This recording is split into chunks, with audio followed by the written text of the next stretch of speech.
What's up Reaksi Nation, balik lagi nih sama Minzet. Dan kali ini Minzet bakal nyeritain sebuah kisah yang udah kalian tunggu-tunggu, The Boys Season 2 episode kedua. Nah, kalau kemarin nih kita udah nonton ya episode pertama yang mana di akhir film tiba-tiba si Butcher ini datang dan membantu para The Boys lagi. Kalian inget kan? Nah sekarang gimana nih kelanjutan petualangan Butcher dan kawan-kawan?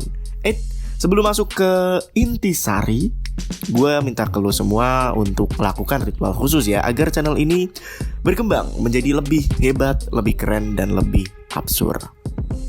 Ya udah deh, kalau kalian udah ngelakuin ritual khusus, so langsung aja yuk kita ikuti The Boys Season 2 episode kedua.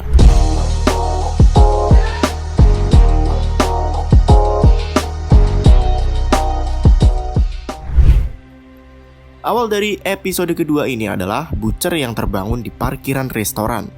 Butcher yang kebingungan langsung memasuki restoran tersebut dan bertanya, ia ini sebenarnya ada di kota mana? Dan Butcher pun meminta kertas dari mbak-mbak pelayan itu. Nah, ketika ia mulai menulis, ia melihat bahwa dirinya masuk berita dan sekarang menjadi DPO polisi. Dan Butcher pun pergi meninggalkan restoran tersebut.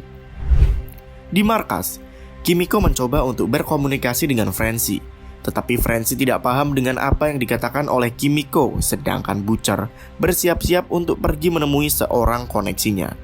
Hui bertanya, siapa koneksi itu? Butcher tidak menjawab, dan Hui yang bingung pun marah-marah sendiri. Hui dan Butcher akhirnya berdebat. Nah, gobloknya Hui kayak gini nih.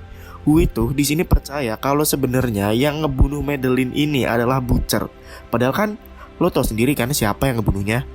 Setelah perdebatan itu pun, Butcher akhirnya pergi. Di lain tempat, Homelander sedang bermain bola kasti dengan anaknya yang bernama Ryan. Homelander berkata bahwa dulu ayahnya ini pernah memberikan sebuah bola kejuaraan tahun 59. Nah tiba-tiba, Homelander meminta anaknya untuk melakukan kekuatan super seperti dirinya. Tetapi gengs, anaknya tidak bisa melakukan itu dan malah disuruh belajar matematika oleh maknya yang tidak lain dan tidak bukan adalah Rebecca.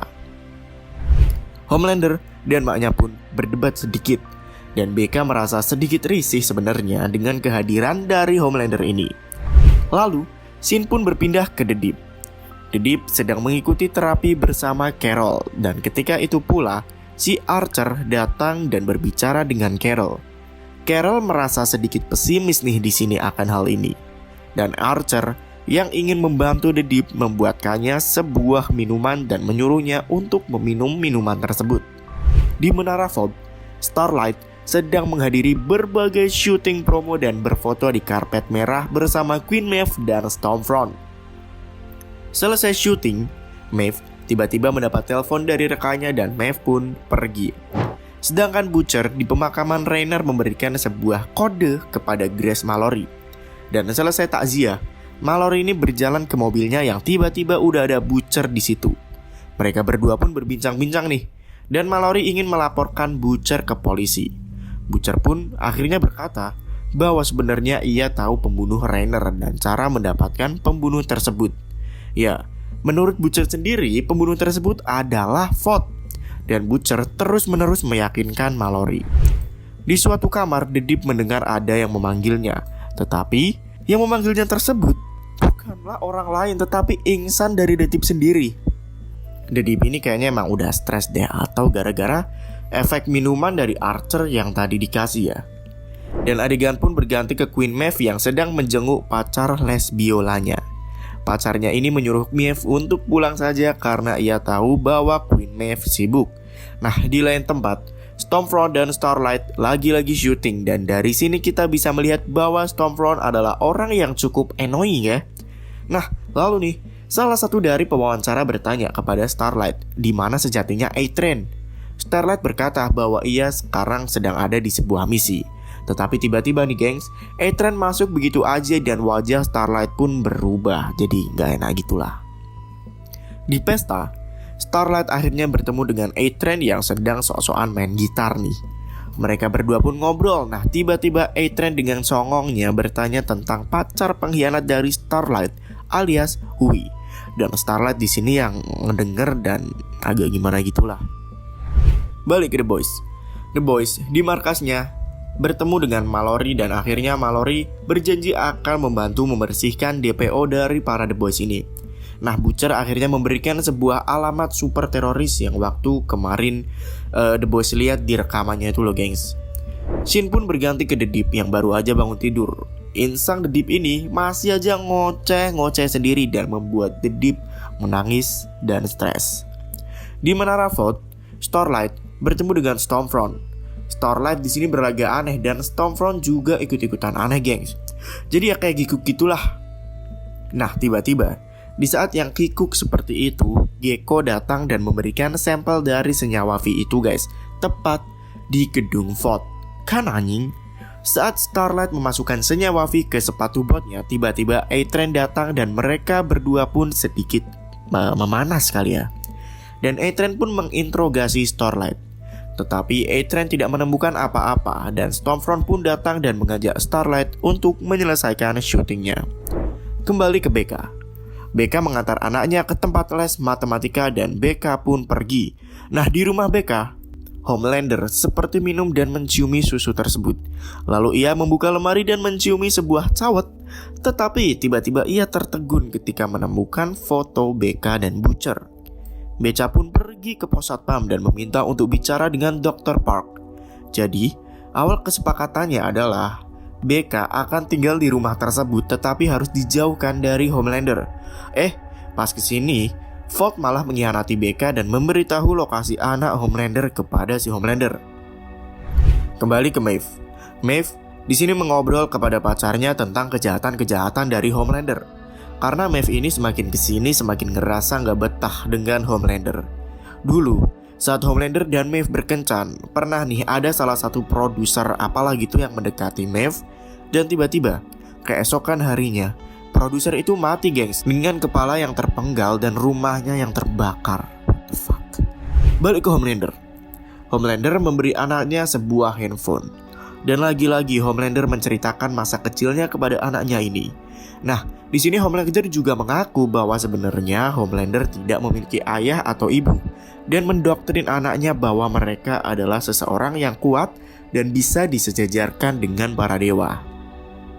Di luar kamar, BK sudah menunggu Homelander dan mengusir Homelander.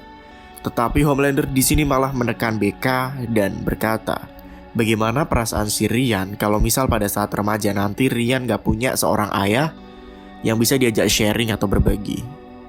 Balik ke The Boys. The Boys menyiapkan senjata dan bersiap-siap. Mereka ini ceritanya mau menyerbu sebuah mall. Dan ketika menyerbu, mereka mengedap-ngedap dan belum melihat hal-hal yang aneh di situ. Kimiko pun pergi ke suatu tempat dan melihat bapak-bapak dengan senjata.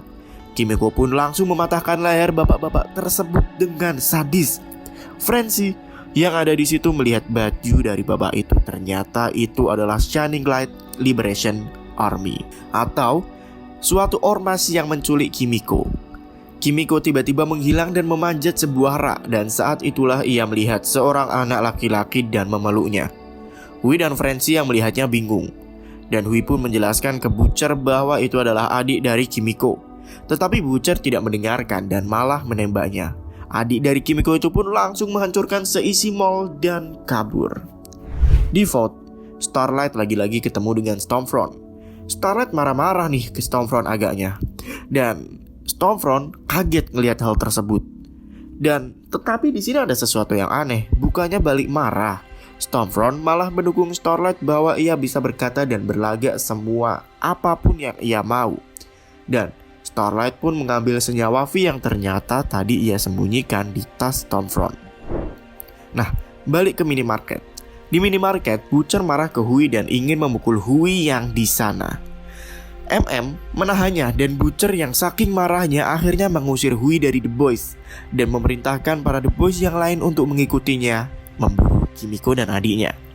Tetapi dan Frenzy tidak setuju dengan Butcher karena Kimiko adalah salah satu dari kawanannya. Butcher yang sedih tiba-tiba berkata bahwa sebenarnya ini BK masih hidup di suatu tempat. Dan Butcher mengemis serta meminta tolong kepada The Boys. The Boys pun akhirnya luluh. Nah, balik ke Kimiko. Kimiko dan adiknya sekarang berada di sebuah ayunan, gengs, dan bercerita tentang pengalaman-pengalamannya yang dahulu. Jadi Kimiko ini trauma dengan yang namanya Shining Light yang dulu ini menculiknya. Dan ya, adik Kimiko ini juga ternyata hasil dari suntikan senyawa V yang disuntikkan oleh Shining Light. Lalu mereka pun berpelukan. Kembali ke Starlight. Starlight di sini ke WA si Hui dan tiba-tiba A-Train datang. A-Train mengambil senyawa V milik Starlight dan mengancam Starlight akan memberitahu Vought. Starlight pun mengancam balik dengan berkata bahwa A-Train ini membunuh Popclaw. Dan apa jadinya jika sponsor tahu bahwa A-Train membunuh Popclaw? A-Train yang ketakutan tidak jadi melaporkan Starlight ke Vought. Dan Kimiko berjalan dengan adiknya. Dan adiknya ini tiba-tiba mengajak Kimiko untuk bergabung dengan Shining Light. Nah, lalu adik Kimiko bercerita bahwa ada salah satu superhero yang telah menghancurkan desanya dengan sadis. Dan kalau kalian tebak, kalian pasti tahu nih siapa superhero tersebut. Kimiko gak pengen bergabung dengan Shining Light. Dan akhirnya adiknya malah meninggalkan Kimiko dan malah menjatuhkan Kimiko ke arah gedung. Kejar-kejaran pun terjadi. Dan saat itu pula Kimiko dilemparkan oleh adiknya. Kimiko pun bangkit dan dia tiba-tiba bisa memingsankan adiknya seperti itu. Pada saat yang tepat, The Boys datang dan membawa adik Kimiko ini ke mobil. Nah, sebelum masuk ke mobil, Butcher yang kesal dengan Hui akhirnya memukul Hui hingga terkapar dan mereka pun pulang ke markas. Dan berakhirlah episode kedua ini, gengs. Sorry nih kalau agak telat-telat dikit, tapi nggak apa-apa juga ya. By the way, sorry juga nih kalau suara gue agak beda sekarang, karena gue lagi habis pelumas, alias ya biasalah karena cuaca mempengaruhi fisik. By the way, udah dulu ya gengs, dan sampai bertemu di episode ketiga. Jangan lupa untuk lakukan ritual khusus. Minzy, mic drop, and out. Bye, ciao.